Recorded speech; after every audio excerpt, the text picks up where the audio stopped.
Bhagavatam, Canto 4, Chapter 3, Text 20, Translation. My dear white complexioned wife, it is clear that of the many daughters of Daksha, you are the pet, yet you will not be honored at his house because of your being my wife. Rather, you will be sorry that you are connected with me. Purport. Lord Shiva put forward the argument that even if Sati proposed to go alone without her husband, still she would not be received well because she was his wife. There was every chance of a catastrophe even if she wanted to go alone. Therefore, Lord Shiva indirectly requested her not to go to her father's house. So all the Shiva gave her the correct understanding because that is how her father will look at her now. The mother and the daughters, they may not, they will be connected emotionally, but the father, he's such a person who's always thinking of positions and all those sort of things. So he could foresee what is going to happen, and you can see how Shiva is trying to convince her. He did not say that you better not go, otherwise I'm going to be angry. He didn't say anything like that. Just see how nicely he's trying to reason with her, giving her all kinds of explanation, and he's talking to her in very nice way, trying to please her. My dear white complexion wife. By the way, Durga is white complexion, whereas Kali is black. So there is a nice pastime in which I don't know how Parvati became black, and once Shiva called her Kali, and she got angry and she went for some time and then came back. So, anyway, here he is calling her, and Kali Ma is black in color. My dear white complexioned wife, it's clear that of the many daughters of Daksha, you are the pet, yet you will not be honored at his house because of your being my wife. Rather, you'll be sorry that you're connected with me. So, yeah, that Shiva did his best. Papacyamanena hridhaturendriya samriddhibi purusha buddhi sakshinam akalpa esham adirodhum anjasa param padam dveshti yatasura harim. One who's conducted by false ego and thus always distressed, both mentally and sensually, cannot tolerate the opulence of self-realized persons. Being unable to rise to the standard of self realization, he envies such persons as much as demons envy the Supreme Personality of Godhead. The real reason for the enmity between Lord Shiva and Daksha is explained here. Daksha was envious of Lord Shiva because of Shiva's high position as an incarnation of the quality um, of the Supreme Personality of Godhead. And because Shiva was directly in contact with the Super Soul and was therefore honored and given a better sitting place than he. There were many other reasons also. Daksha, being materially puffed up, could not tolerate the high position of Lord Shiva. So his anger at Lord Shiva's not standing up in his presence was only the final manifestation of his envy. Lord Shiva is always in meditation and always perceives the super soul, as expressed here by the words Purusha Buddhi Sakshinam, the position of one whose intelligence is always absorbed in meditation upon the Supreme Personality of Godhead, is very great and cannot be imitated by anyone, especially an ordinary person. When Daksha entered the arena of Yajna, Lord Shiva was in meditation and might not have seen Daksha enter. But Daksha took the opportunity to curse him because Daksha had maintained an envious attitude towards Lord Shiva for a long time. Those who are actually self realized see every individual body as a temple of the Supreme Personality of Godhead because the Supreme Personality of Godhead in its Paramatma feature is residing in everybody's body. When one offers respect to the body, it is not to the material body, but to the presence of the Supreme Lord. Thus, one who's always in meditation upon the Supreme Lord is always offering him obeisances. But since Daksha was not very elevated, he thought that obeisances were offered to the material body. And because Lord Shiva did not offer respect to his material body, Daksha became envious. So we see why we pay obeisances is not to the material body, but to the Paramatma within. So there is no false ego. And so everybody's got Paramatma and we respect. And somebody who's always meditating on the Paramatma, then the Paramatma is more manifest. And so we offer him, everybody offers that person more. Daksha was still bodily conscious. And so he became puffed up. If somebody offered obeisances, all the demigods stood up. A Vaishnava, a pure devotee, would be very, very humble, and he would also return the whatever the obeisances and so on. But here Daksha was thinking, oh, I'm so great. That is why they're all getting up. Whereas Shiva didn't get up. Why didn't he honor me? When one offers respect to the body, it is not to the material body, but to the presence of the Supreme Lord.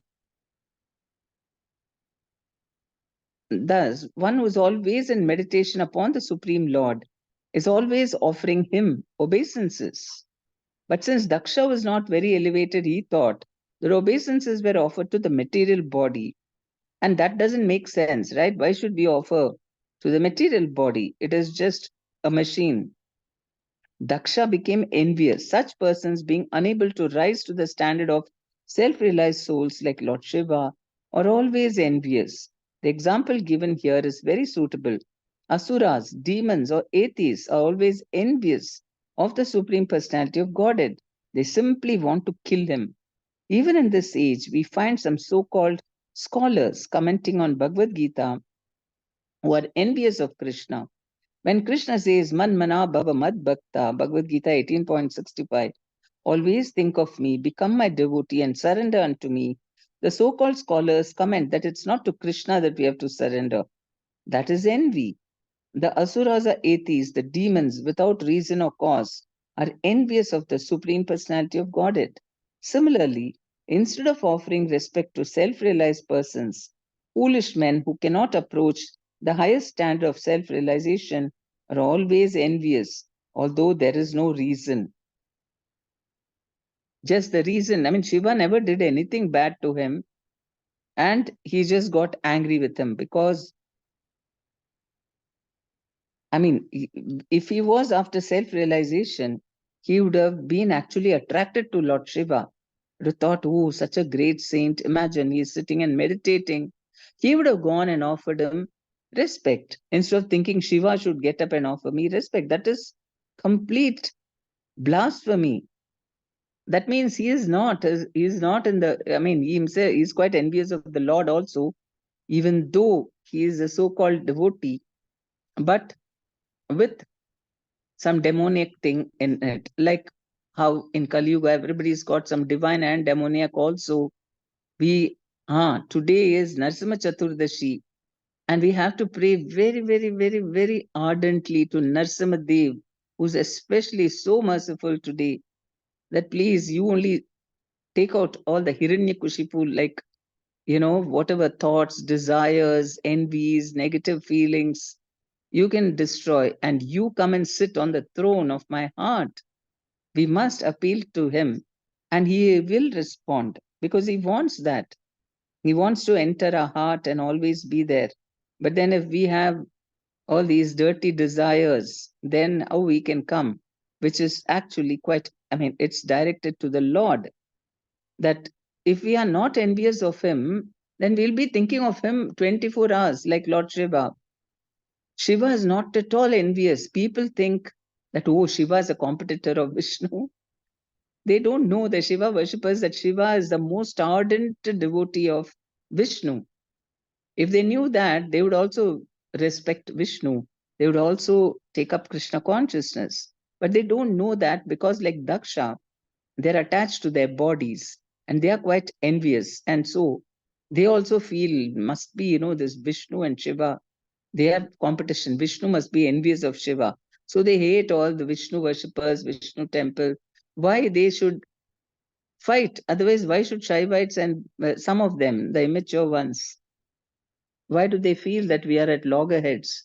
There's nothing like that. Once we know, so here we can see if they studied Bhagavatam, they'll know that Shiva is always meditating on Vishnu and he's not at all envious of Krishna. But the asuras or atheists, the demons, without reason or cause, are envious of the Supreme Personality of Godhead. Why should they be envious of Krishna?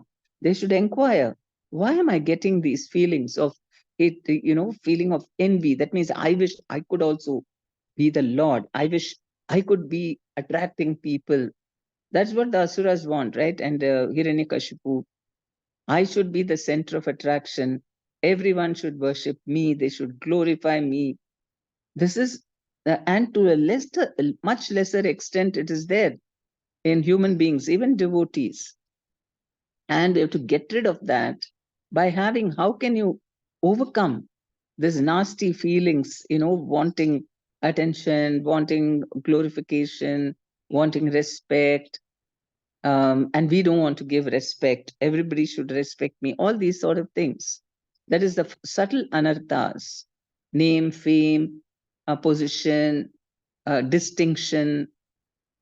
They're covering, in the mind, and we have to get rid of. How will we flush it out? There has to be a big deluge of water that can completely sweep away all the dirt. And for that, the only way is to develop our service attitude very much. In the heart, and service attitude is a spiritual quality. And that is why our chanting is also very important. And voluntarily also, we should think that let me do service for Krishna, whatever I'm doing, let me. Paramatma is in the heart only. So instead of serving our mind, we have to be constantly trying, endeavoring to do everything for the pleasure of Paramatma. And then all these dirty things will go away. And of course, we need special mercy from Narsimadev on this most auspicious occasion. That is nails which are so sharp can tear open all these dirty things. We're not going to be happy by indulging all these things. You can see how Daksha, he got everything. He had even mystic powers, so many things privileges he had. But what's the use? He was still envious and he did such great Vaishnava prad. Pratyudgama prashrayanaabhivadanam vidiyate sadhu mitha sumadhyame Pragne parasmai purushaya chetasa guhas shayayaiva dehamanine. My dear young wife, certainly friends and relatives offer mutual greetings by standing up, welcoming one another, and offering obeisances. But those who are elevated to the transcendental platform, being intelligent, offer such respects to the super soul who's sitting within the body, not to the person who identifies with the body. So, if we are offering to the Paramatma, then why should anybody, Daksha, if he was really understood that actually all the respect is for the Paramatma, so he will also bow down to offer respects to the Paramatma within everyone. And then if Shiva didn't get up, it won't matter to him. It is not to him, it is only to the Paramatma. And he would be thinking Shiva is already praying to the Paramatma. So he is not doing any offense. Prabhupada said that, it's very important first and foremost to offer obeisances to the Paramatma within our heart. Then only we'll recognize Paramatma in other people's hearts. If we are not surrendered to the Paramatma in our heart, how will we see Paramatma in other people's hearts?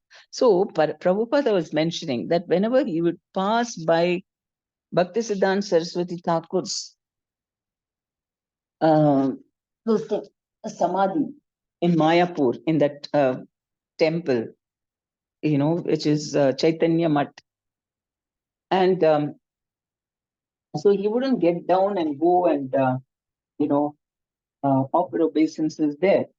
He would just stop the car for a minute and then pass on. So all his god brothers, they're quite envious. Why this Prabhupada? He thinks he's very great, huh? He can't get down, come to the samadhi of his guru because he's very proud, because he's successful. All these, or he heard all these, and Prabhupada felt very hurt naturally because it wasn't the truth at all. And Prabhupada said, they don't know that my Guru Dev, Bhaktisiddhanta Saraswati Thakur, is sitting in my heart every moment, and I am just following his instructions. So that is most important. And he said, why I don't go there is not that you should not go internally if you have, externally also you will do that. You'll go to the temple and all that. But he said that the deity which they have carved, it doesn't look like Gurudev, because they didn't have so much devotion. So it didn't manifest his face like exactly like the spiritual master. So he didn't feel like going there. Naturally, you want to see he has seen his guru, and if he sees a deity which is different from that, naturally he won't feel any this thing to go there. But then he stopped there and he prayed to him. He was looking at him in his heart perfect form. Why should he go and do that? So these are some things, those that is why we should not find fault with elevated souls, what they're doing. We don't know. Sometimes they may not talk only, and we shouldn't get angry thinking, oh, why he's ignoring me. We don't know what they're doing. That's why, like sometimes Guru Maharaj, you ask him a question, he'll just keep quiet. And devotees will get bewildered why he's not answering. Maybe I made a mistake. And after some time, he will reply. Well, why? Because he is deep in thought.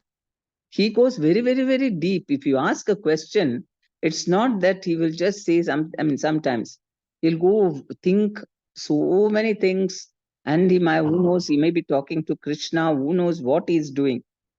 So that is why you should not misunderstand like that.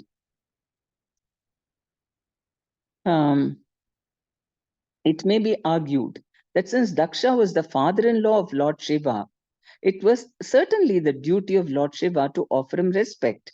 In answer to that argument, it is explained here that when a learned person stands up or offers obeisances in welcome, he offers respect to the super soul who's sitting within everyone's heart. It is seen, therefore, among Vaishnavas that even when a disciple offers obeisances to his spiritual master, the spiritual master immediately returns the obeisances because they are mutually offered not to the body but to the super soul. Therefore, the spiritual master also offers respect to the super soul situated in the body of the disciple. The Lord says in Srimad Bhagavatam that offering respect to his devotee is more valuable than offering respect to him. Devotees do not identify with the body. So offering respect to a Vaishnava means offering respect to Vishnu. It is stated also that as a matter of etiquette, as soon as one sees a Vaishnava, one must immediately offer him respect, indicating the super soul sitting within. A Vaishnava sees the body as a temple of Vishnu. Since Lord Shiva had already offered respect to the super soul in Krishna consciousness, offering respect to Daksha, who identified with his body, was already performed. There was no need to offer respect to his body, but that is not directed by any Vedic injunction.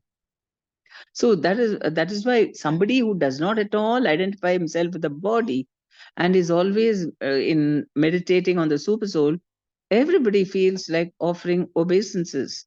On the other hand, we don't offer obeisances to someone who's bodily attached, because the Paramatma he is not even thinking of his Paramatma, and so Paramatma is not manifest so much. That is why.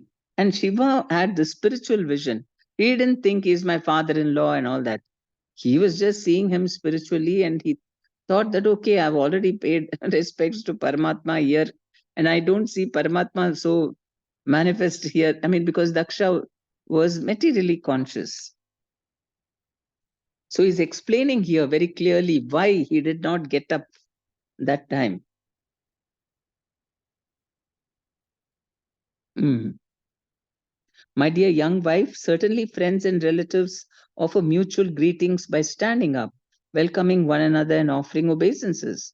But those who are elevated to the transcendental platform, is talking about himself being intelligent, offer such respects to the super soul who's sitting within the body, not to the person who identifies with the body. So it is to the super soul only, but not to the person who's identifying with the body. Sattvam vishuddham vasudeva shabditam yad iyate tatra puman apavrita sattve cha tasmin bhagavan vasudevo ki adoksha jo me namasa vidiyate. I am always engaged in offering obeisances to Lord Vasudeva in pure Krishna consciousness. Krishna consciousness is always pure consciousness in which the Supreme Personality of Godhead, known as Vasudeva, is revealed without any covering. The living entity is constitutionally pure.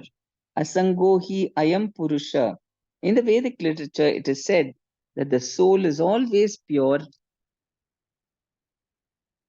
and uncontaminated by material attachment. Identification of the body with the soul is due to misunderstanding. As soon as one is fully Krishna conscious, it is to be understood that one is in his pure, original, constitutional position. This state of existence is called Shuddha Sattva, which means that it is transcendental to the material qualities. Since the Shuddha Sattva existence is under the direct action of the internal potency, in this state the activities of material consciousness stop. So, in very simple words, what is the Shuddha Sattva state? This original, pure, constitutional position. Sometimes we think, it's something very, very complicated. Actually, it is very simple. It is just being a servant of Krishna. In our mind, we are not thinking, I'm this, I'm that, this bodily identification, I belong to this, I'm so great. Nothing with the body, but I'm a das and udas of Krishna. That should be a consciousness. Then that is transcendental to the material qualities. So that is why we have to really come to that platform. Otherwise, we are going to be always in material consciousness, getting angry, feeling hurt, proud, all these things. Honestly, they torment our consciousness. But pure Krishna consciousness is so wonderful that we always, if we are just thinking, I'm a servant of Krishna from within, and you won't require anything external to prop you up. See, that day I went, no, I smiled at this person. He didn't even look at me or he insulted me. Hardly matters. When somebody, the like Shiva, when somebody always with the Paramatma, how happy he must be. What will external things? They are nothing for him. So that is the consciousness we should aspire for. If we get happiness out of Paramatma, we will not care for anything. It's not that we'll become a sannyasi. Everybody is frightened. Oh, I don't want to become sannyasi and go away. Or people are afraid of that. But actually, it's not that you will have to stop. Then I won't have any friends. Only Paramatma will be my friend. Nobody else. No. Paramatma, like the we have the examples of so many great devotees who are Pandavas, for example. They had family, they were mingling with so many people, or Prabhupada for that matter. He had his family, had his business, he was talking to so many people. Then how he was able to do that? Because he was only thinking of satisfying Paramatma. So even when you're talking with people, you're concerned more about the other person than yourself. So that's very nice. You can have more friends. In fact, that's what Vaishnava is more popular. Even even if you're doing a material work, like for example, the Prime Minister, he is a devotee. How pure, I don't know. I cannot judge, but definitely we know he's totally serving.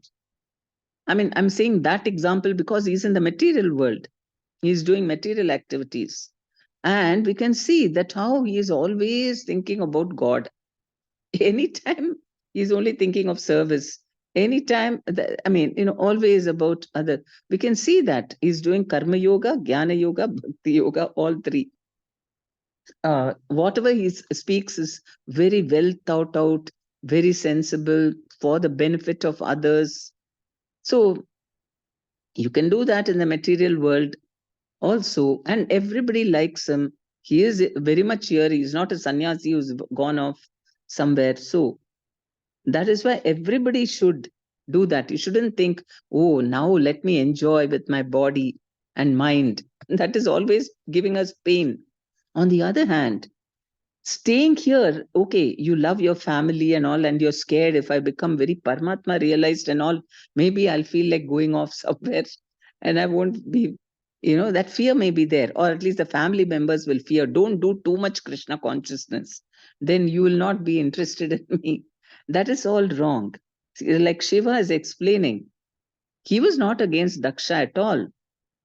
And in fact, he must have loved him because Shiva is all auspicious. He's transcendental.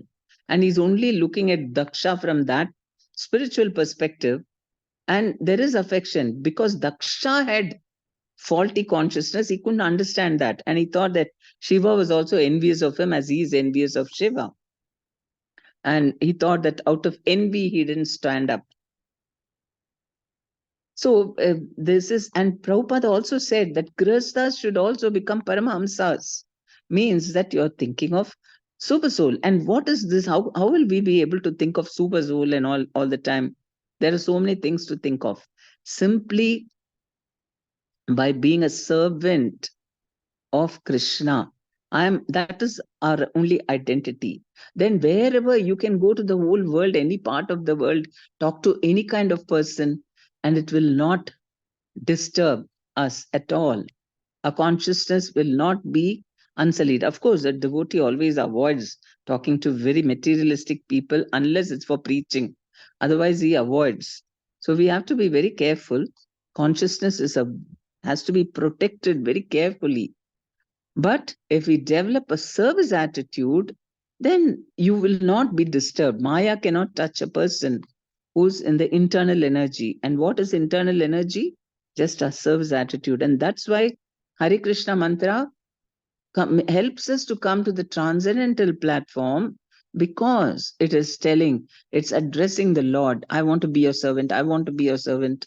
Naturally, that service attitude comes. And by chanting Hare Krishna mantra, this state of existence is called Shuddha Sattva, which means that it's transcendental to the material qualities.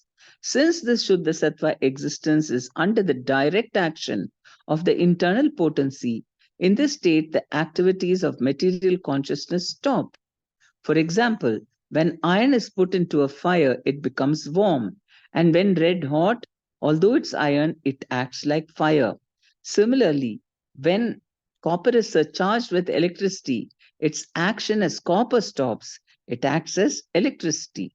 Bhagavad Gita 14.26 also confirms that anyone who engages in unadulterated devotional service to the Lord is at once elevated to the position of pure Brahman. Mam cha yo vyabhicharena bhakti yogena sevate sagunan samati tyaityan brahma bhuyaya kalpate. Therefore, that means mam cha yo vyabhicharena bhakti yogena sevate, when one starts serving in bhakti yoga, sagunan samati tyaityan, we go beyond the three modes, brahma bhuyaya kalpate, and be fixed in Brahman, transcendental position. Therefore, Shuddha Sattva, as described in this verse, is the transcendental position which is technically called Vasudeva. Vasudeva is also the name of the person from whom Krishna appears. This verse explains that the pure state is called Vasudeva because in that state, Vasudeva, the Supreme Personality of Godhead, is revealed without any covering. To execute unadulterated devotional service, therefore, one must follow the rules and regulations of devotional service without desire to gain material profit by fruitive activities or mental speculation. So we should not desire anything material in exchange for devotional service. Just serving because that is my natural state. I'll be very, very, very happy to, just think of myself as the servant of Krishna. Then we leave everything to Krishna. Let him decide what he wants to do. He imagine if Krishna is planning for us, he's got his ambitions for us, just like we have ambitions for our children. We have big, big plans. Parents have big plans. I'll do this for my child, that for my child. I want him to be this, him or her to be like this. All best things, right? But the child, if it foolishly thinks my parents, I don't know, I only know what I want. It has to be the way I want. And then all nonsense he does. So that is why we have to leave it to Krishna, and he will do everything. All we are concerning ourselves is to have a proper relationship with him. If the child especially is very attached to the parents and very obedient, does whatever they say and very nice and pleasing, the parents will feel even more inspired. All the time they'll be thinking about how to benefit my child. So in the same, it's a reciprocal love. And with Krishna also, Krishna is very ambitious for his devotees. So let him plan those children who are, very faithful, and they leave it to the parents. They're very happy and all nice things happen to them. But those who think, I mean, of course, there are different situations where the parents may not be such good people and they may be telling all wrong things. That's another thing. But generally, if their parents are also devotees and they are working properly in proper consciousness, then the child should be always, accepting and listening to the advice and instructions of the parents to fulfill. That is what Lord Ram taught, right? How much he just left it, okay, father, whatever you say, mother, whatever you say. That is our culture, Vedic culture. And so then automatically all nice things happen. So, in the same way, with Krishna also, we have to only worry about how to please him, how to always have my consciousness in a service mood so that I don't worry about anything else, only serving him. Everything else will manifest. This is the truth. Everything external is a manifestation of our internal consciousness. So we should concentrate. This is with full knowledge. People don't understand that, and they're very, very busy trying to change external things which don't last. And then all the time we are facing problems, so much of miseries, and sometimes so-called happiness, and the feeling that, oh, I've done so many things, but then doesn't last for long because internally we have not set it right. People are always very anxious to set everything right externally, but we don't have to struggle at all so much if internally we work on our proper consciousness with the Lord. Externally everything will be work out fine. That is what is the mystical truth. Internal energy is very mystical. External energy is puts us in illusion, thinking I'm this body, I only have to do everything. So that is the external energy. Um, in pure devotional service, one simply serves the Supreme Personality of Godhead as a matter of duty, without reason, and without being impeded by material conditions. That is called Shuddha Sattva or Vasudeva. Because in that stage, the Supreme Person, Krishna, is revealed in the heart of the devotee. So we want Krishna, right? If we can think of Krishna, if Krishna is there, we'll always be happy. Wherever, whatever work we are doing, very easily we can accomplish because Krishna gives the intelligence. Well, you do like this, do like that, finished. Well, job finished, and then we can move on. That's why anything we do, we think, oh, how can I think of Krishna? And how will I do my job properly? In fact, if we think of Krishna, a job will get done in no time. That's why Guru Maharaj does multitasking. He's so surrendered to Krishna, he can do three, four things at a time. And not only that, something else is happening, that also he will be hearing. Like, for example, we used to see him. He'll be chatting with some devotees in one box, in one this thing, then we'll writing mail, and then he'll be reading something, and then ticketing will be going on. That also he'll be giving instructions. Okay, okay, do like this, try like this route, that route. And then on top of that, we'll think, oh, Guru Maharaj is so busy. So somebody will be talking, thinking Guru Maharaj will not hear. And then he will respond something to that. We'll be amazed. What is this? How many consciousness does he have? Because he's so surrendered to Krishna, that is why you get more abilities. And everything gets, Guru Maharaj mentioned in one lecture that Bhakti Vinod Thakur, because of his consciousness, he finished his rounds and he's a pure devotee, of course. So in the court, whatever should take a long time for judging, he used to finish off very fast. And the judgment would be so perfect that nobody would challenge it in a higher court, not go to high court, Supreme Court, nothing. Whatever he gave, everybody would be satisfied. And then he'll have a lot of time to go home. So he'll finish his job fast and he'll go home and do other things, devotional service and all that. So that is how, if we remember Krishna, everything will happen very easily. And we know that, right? Sometimes we know that Krishna is only arranging what I'm doing. Something comes at the right time, these people arrive, and that if we thought I'm only doing, those who think that they only are doing, they get very, very uh, anxious, disturbed, and stressed, and they are very afraid also. Tension. One small something program, function in the house. For that 1 month ahead only, they'll be planning, and then they will say, oh, this has to happen, that has to happen, and then they'll put lists and so many things they'll be doing. I'm not saying you shouldn't plan, but yeah, devotees, almost every day we have some function, some program, some this, some that, apart from managing our own personal lives and job and family and children and so many things reaching. So devotees become good at multitasking because of Krishna, because of chanting Hare Krishna mantra. Somehow we are able to do that.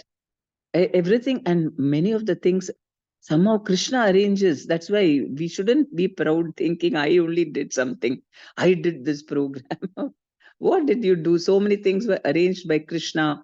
So many devotees came and did this, so many things. So we are instruments in his hands. And we understand that Krishna is the enjoyer and I have to give him pleasure. That is will give us unlimited pleasure. The switch has to happen within our heart, that I am meant for Krishna's pleasure. Instead, what we are thinking, Krishna should do everything for my pleasure. That is the faulty understanding, and that is material consciousness. And spiritual consciousness is, I should do everything for Krishna's pleasure. I am his servant. So then anxiety goes. Because whatever Krishna, he's always very busy arranging things. If we depend on him and, okay, Krishna, I have to do this service now. I don't know how I'm going to do. Krishna will arrange, give the intelligence, the knowledge, the ability, the association, the whatever is required. And then he'll say, you did it.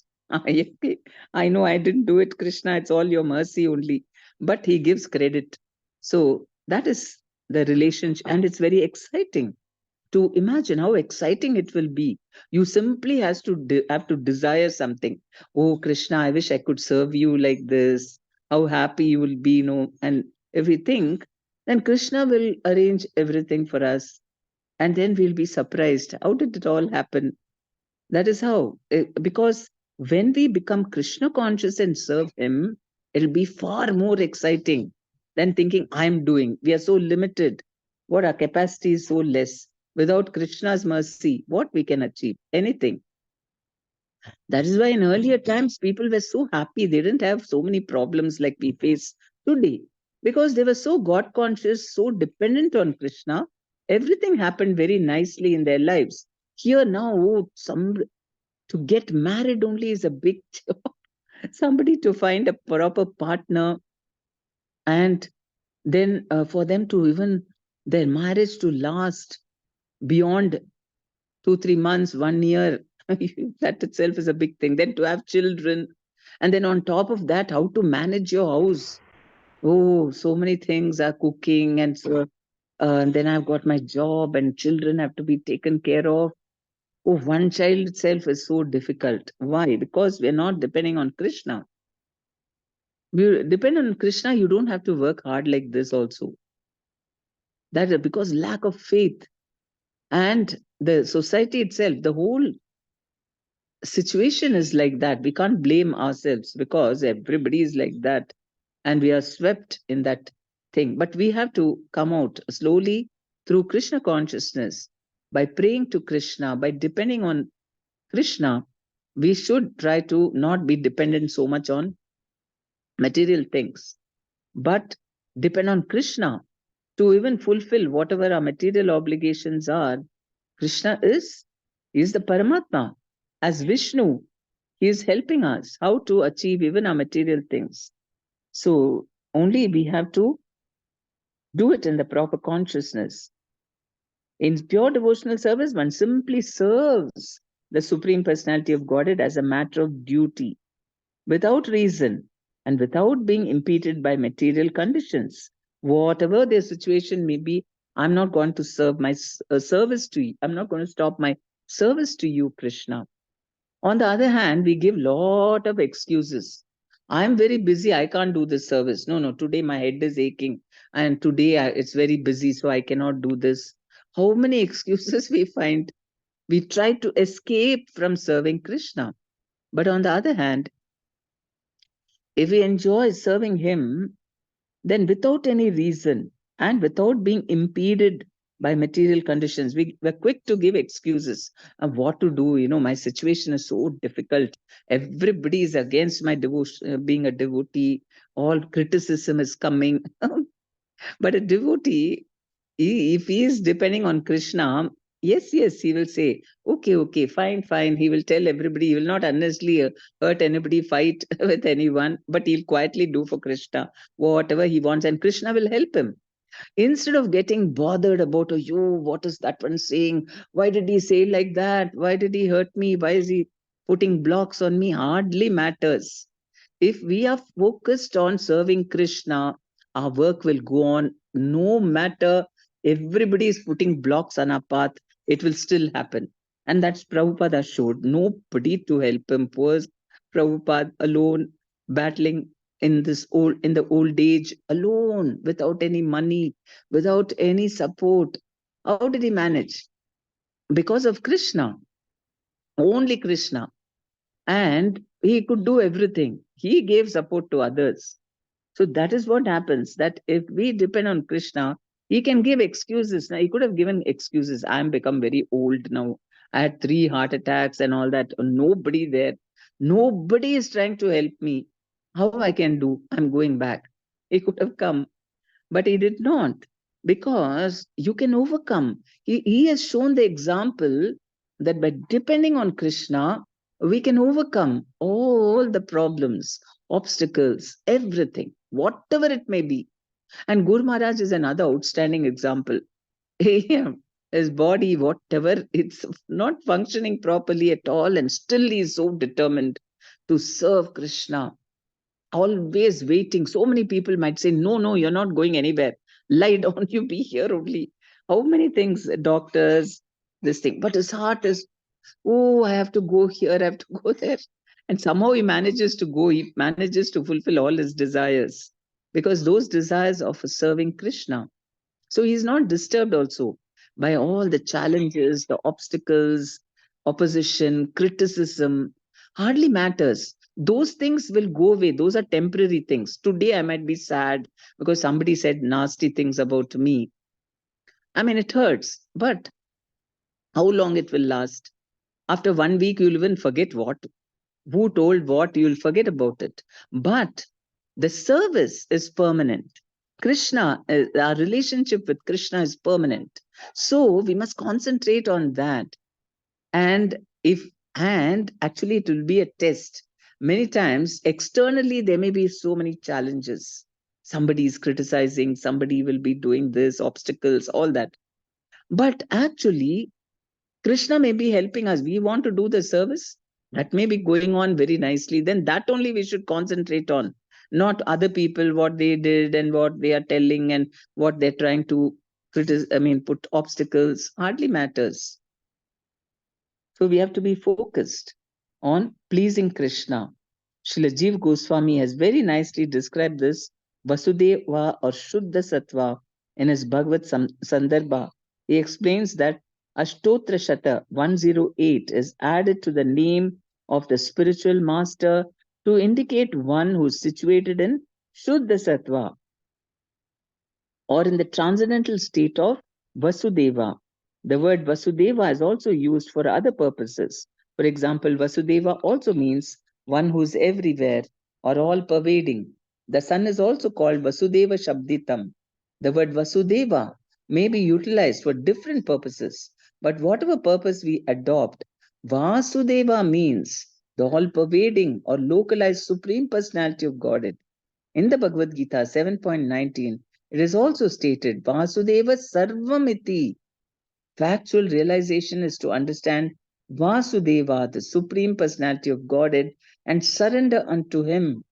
Vasudeva is the ground wherein Vasudeva, the Supreme Personality of Godhead, is revealed. When one is free from the contamination of the material nature and is situated in pure Krishna consciousness or in the Vasudeva state, Vasudeva, the Supreme Person, is revealed. This state is also called Kaivalya, which means pure consciousness. So it is not a imaginary thing or not difficult. Oh, Krishna and all, I don't know where he is, what he is, how I'll become Krishna conscious. He is a reality and we have to only desire it. That's all. Oh, Krishna, I also want to become your devotee like this. And please help me. If we just appeal to him, he will come 10 steps running towards us to elevate us. We should just desire, that's all. Otherwise, what we can do, we have fallen into the gutter. Now, to come out of the gutter, somebody outside only has to pull us up.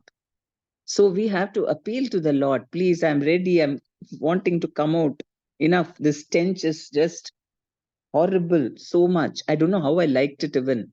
I'm in Tamo Guna and Rajo Guna, and I think the stench is very nice. I'm so attached. You only can release me from this. That's all. We have to appeal to him. When one is free from the contamination of material nature and is situated in pure Krishna consciousness or in the Vasudeva state, Vasudeva, the Supreme Person, is revealed. Then we see, oh, Krishna is helping me. Then we understand Vasudeva is there. He is my friend. This state is also called Kaivalya, which means pure consciousness. Jnanam Satvikam Kaivalyam. When one is situated in pure transcendental knowledge, one is situated in Kaivalya. Therefore, that is liberation.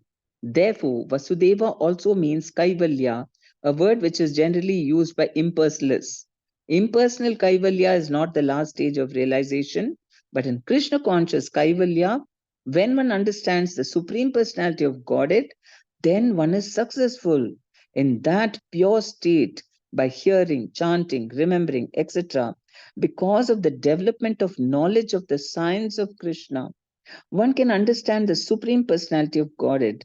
All these activities are under the guidance of the internal energy of the Supreme Lord. Purport is long, we'll stop now. So, it is wonderful purport, Prabhupada's ecstasy. Prabhupada said, my purports are my ecstasy. And we can see how ecstatically he's writing, glorifying Krishna all the time. Prabhupada always is glorifying Krishna in his books, in his purports, in his lectures. Every sentence is about Krishna. So by associating with Prabhupada, we can also try to get some little drops from him, the nectar, and we also can aspire to be, following him properly, like him, be a little, tiny little Prabhupada. Anybody who sees us must know, oh, you're Prabhupada's follower, na? You're Prabhupada's grand disciple. They should know that, or you're this one, so and so's disciple. I mean, Guru Maharaj's disciple. They should know that, because if we are just following him and listening to his things, because he's so eager to pull us out, Prabhupada. That is why he took all the trouble. How much he must be so compassionate, we can't even imagine. How compassionate he is, how we can understand. So that is a thing. So today being Narsimha Chaturdashi, and Narsimha Dev, very sweet with his very chubby and soft hand, which has sharp nails, but for his devotees, very soft hand, he can bless us. And his smile, he's got a smile for Prahlad and all the devotees. He's not fierce when he's looking at Hiranyakashipu. So we appeal to him today that please put your, your Divya Drishti, your Karuna Drishti upon us, so that, you completely take us out of our Tamuguna, Rajoguna, and elevate us so that we can render pure devotional service to you. Hare Krishna. Any questions or comments? Mataji, Hare Krishna, Danda Pranam Mataji. Dandavat Pranam Prabhu. Mataji, regarding this Mam Chayo Vyabhisharena Bhakti Yogana Sevate, you explain Mataji. Just I didn't completely understand Mataji. Mam Chayo Vyabhisharena Bhakti Yogana Sevate.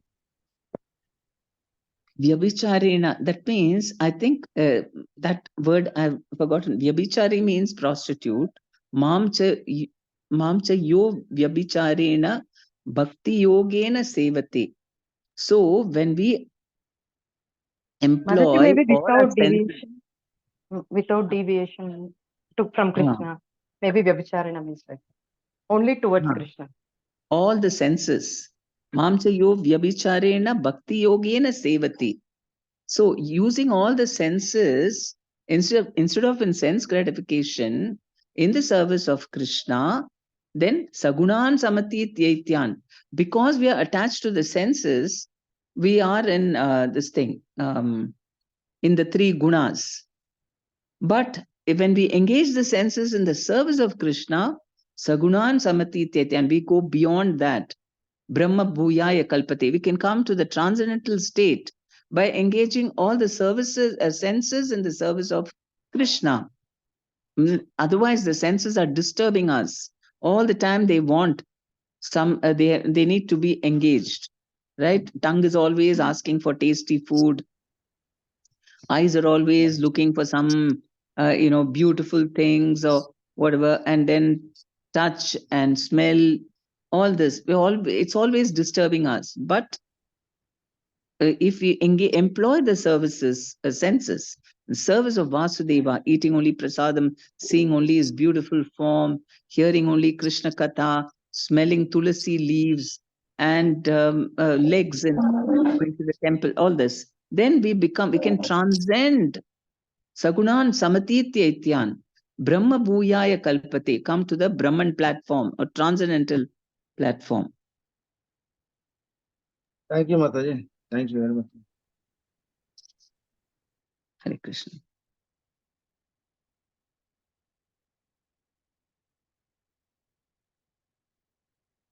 Okay. So we will pray for his, I will go to the prayers and we pray for Guru Maharaj. He went, yesterday or something, or day before, he went to Rohini temple in Delhi to give association for all Gopal Krishna Maharaj disciples. So that's good news that he went out. I don't know his situation today. I hope he overcomes. But let us continue to do the chanting. Sometimes, devotees, They just hear, oh, Guru Maharaj is fine now. He went out, then they stop chanting. But we shouldn't do that. We should continue so that he comes to a much better stage where, he is completely cured. So we'll do that. Let us chant 3 times for his speedy recovery, good health, longevity, and protection from all diseases. And let us chant 3 times.